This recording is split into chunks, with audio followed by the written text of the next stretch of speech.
राधे राधे जी। जय श्री कृष्णा। आज की पावन कथा में आप सभी भक्तों का हार्दिक स्वागत है। भगवान श्री कृष्ण और राधा रानी आप सभी की समस्त मनोकामनाएं पूर्ण करें। भक्तों, आज है 3 जून और दिन है बुधवार का। तो आइए भगवान श्री हरि विष्णु जी का ध्यान करते हुए आज की पावन कथा को प्रारंभ करते हैं। और पिछली सभी कथाओं को सुनने के लिए आप सभी भक्तों का दिल से धन्यवाद। तब नारद जी बोले, हे तपोनिधे। उसके बाद फिर साक्षात भगवान वाल्मीकि मुनि ने राजा दृढ़धनुआ को क्या कहा, सो आप मुझे विस्तार पूर्वक बतलाइए।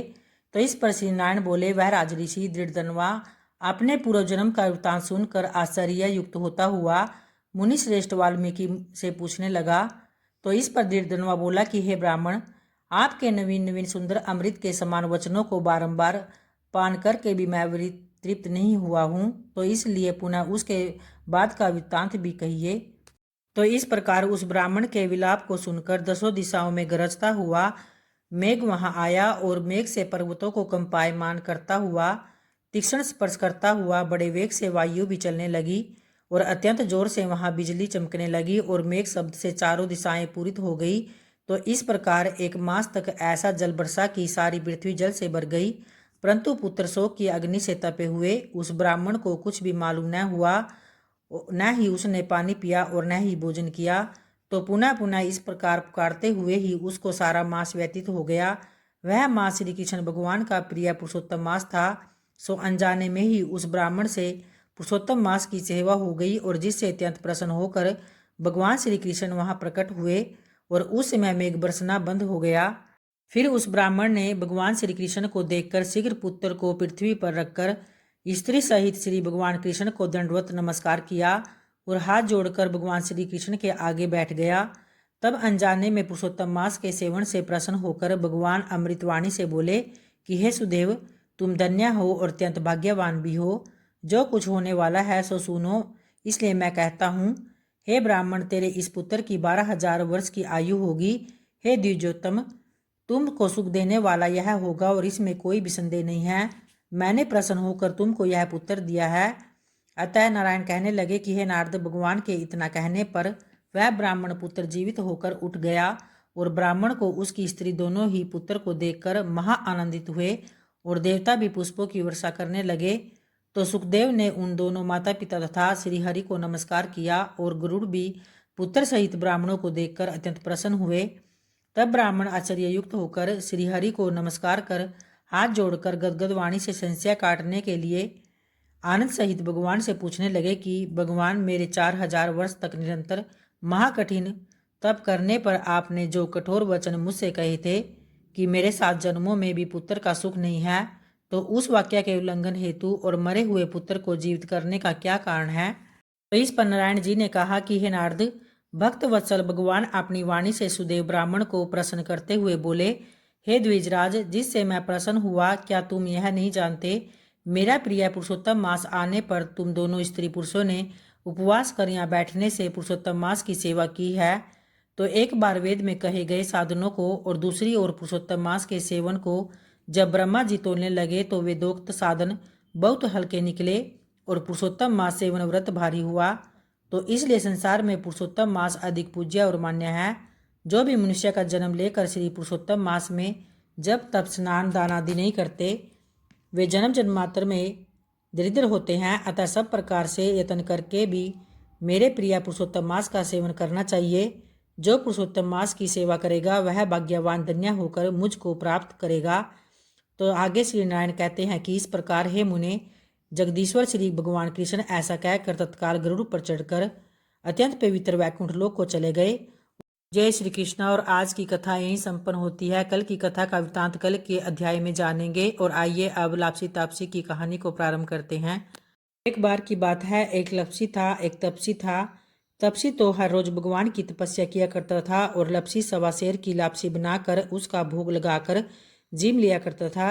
एक दिन जब दोनों लड़ने लगे तो लपसी बोला, मैं बड़ा हूँ, और तपसी बोला कि मैं बड़ा हूँ। तो इतने में नारद मुनि वहां से गुजर रहे थे और बोले कि तुम क्यों लड़ रहे हो।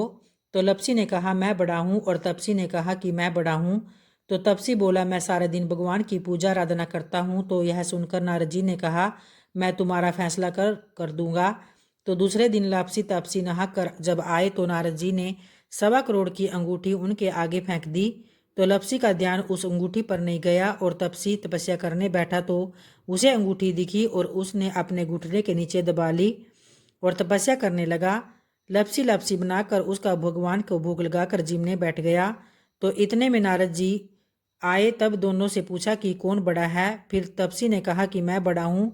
तो नारद जी बोले तेरा घुटना उठा, तो उसके नीचे से 1.25 करोड़ की अंगूठी निकली। तब नारद जी बोले कि ये अंगूठी तो तूने चुराई है, तुझे तेरी तपस्या का फल नहीं मिलेगा। तब तपसी बोला नारद मुनि, मेरी तपस्या का दोष कैसे दूर होगा। तो नारद ने कहा रोटी बनाकर बांटे नहीं तो फल तुझे होगा, ब्राह्मण जिमा कर दक्षिणा नहीं दी तो फल तुझे होगा, और साड़ी दे के ब्लाउज नहीं दिया तो फल तुझे होगा, तो दिए से दिया नहीं जलाए तो फल तुझे होगा। तो सब व्रत त्योहार की कहानी सुनने के बाद तेरी कहानी सुने तो फल तुझे होगा।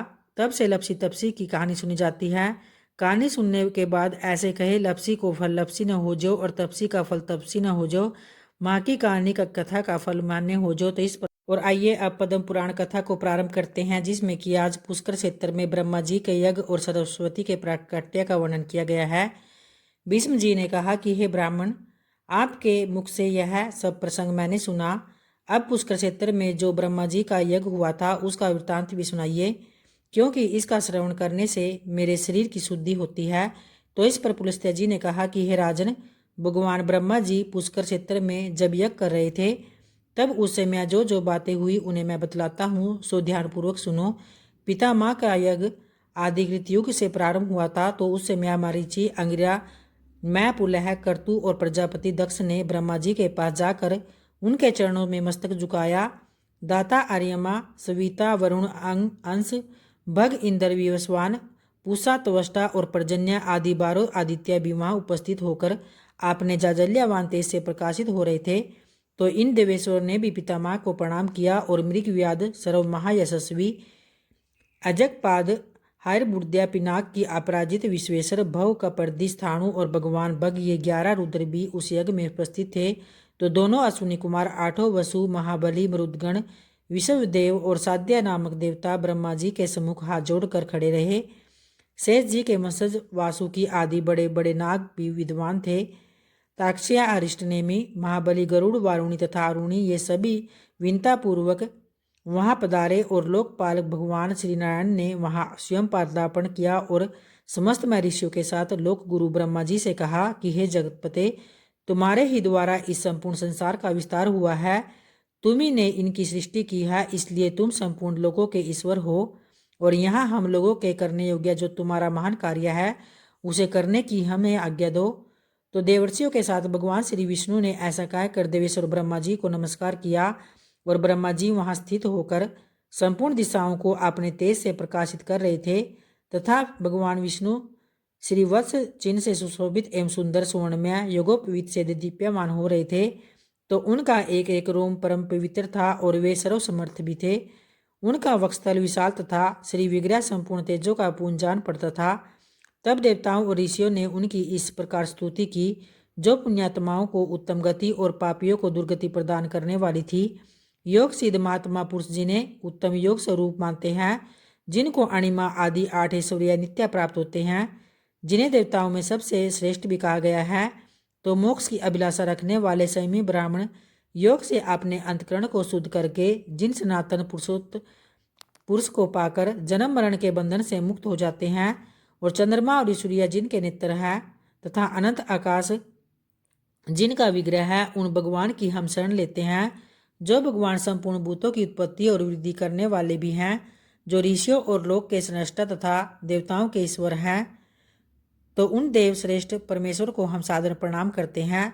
फिर उसके बाद वृद्ध एवं बुद्धिमान देवता भगवान श्री ब्रह्मा जी यज्ञशाला में लोकपालक श्री विष्णु भगवान के साथ बैठकर शोभा पाने लगे, और वह यज्ञ मंडप धन आदि सामग्रियों और ऋतुजों से भरा हुआ था। परम प्रभावशाली भगवान श्री विष्णु धनुष हाथ में लेकर फिर सब ओर से उसकी रक्षा भी कर रहे थे।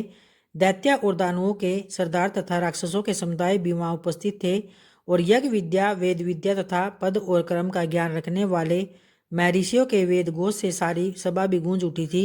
यज्ञ में स्तुति क्रम के जानकार, शिक्षा के ज्ञाता, शब्दों की व्युत्पत्ति एवं अर्थ का ज्ञान रखने वाले और मीमांसा से युक्ति युक्त वाक्यों को समझने वाले विद्वानों के उच्चारण किए जाने हुए शब्द सबको सुनाई देने लगे और इतिहास और पुराणों के ज्ञाता नाना प्रकार के विज्ञान को जानते हुए मौन रहने वाले, संयमी तथा उत्तम व्रतों का पालन करने वाले विद्वानों ने वहां उपस्थित होकर जप और होम में लगे हुए मुखिया ब्राह्मण को देखा और देवता और असुरों के गुरु लोक पिता माँ ब्रह्मा जी उस यज्ञ भूमि में विराजमान थे, तो सुर और असुर दोनों ही उनकी सेवा में खड़े थे।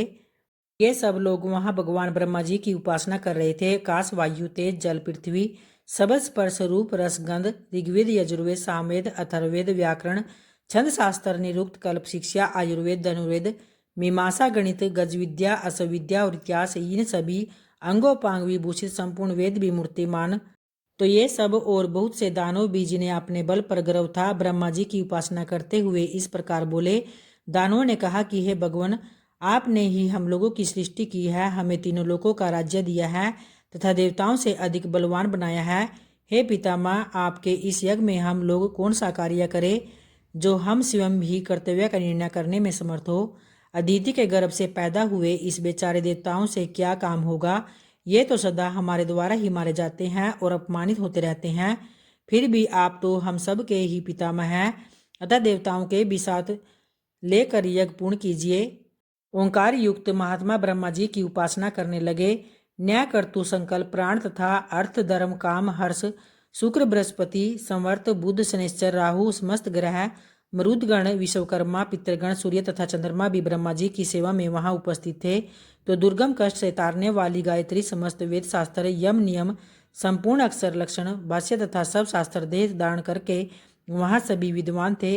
इनके सिवा अनन्य श्रेष्ठ देवियां भी थी, जो कीर्ति, स्तुति, प्रभा, दीति, समाभूति, नीति, विद्या, मति, श्रुति, समृद्धि, कांति, शांति, पुष्टि, क्रिया, नाच गानों में कुशल समस्त दिव्य अप्सराएं तथा संपूर्ण देव माताएं भी ब्रह्मा जी की सेवा में वहां उपस्थित थी। जय जय तुलसी माता मैया, जय जय तुलसी माता, सब जग की सुखदाता, सबकी वर माता। जय जय तुलसी माता मैया, जय जय तुलसी माता, सब योगों से ऊपर, सब रोगों से ऊपर, रज से रक्षा करके सबकी भाव तराता। भटु पुत्री है श्यामा की, सुरबल्ली है ग्राम्या, विष्णु प्रिया जो नर तुमको सेवे सो नर तर जाता। मैया जय जय तुलसी माता मैया, जय जय तुलसी माता, हरि के शीस विराजत, त्रिभुवन से हो वंदित, पतित जनों की तारिणी तुम हो विख्याता। मैया जय जय तुलसी माता मैया, जय जय तुलसी माता, लेकर जन्म विजन में आई दिव्य भवन में, मानव लोक तुम्ही से सुख संपत्ति पाता। हरि को तुम अति प्यारी, श्याम वरण सुकुमारी, प्रेम अजब है उनका, तुमसे कैसा नाता। जय जय तुलसी माता मैया, जय जय तुलसी माता, हमारी विपद हरो तुम, कृपा करो माता। मैया जय जय तुलसी माता मैया, जय जय तुलसी माता, सब जग की सुखदाता, सबकी वर माता। मैया जय जय तुलसी माता मैया, जय जय तुलसी माता। जय तुलसी माता की जय। विष्णु भगवान जी की।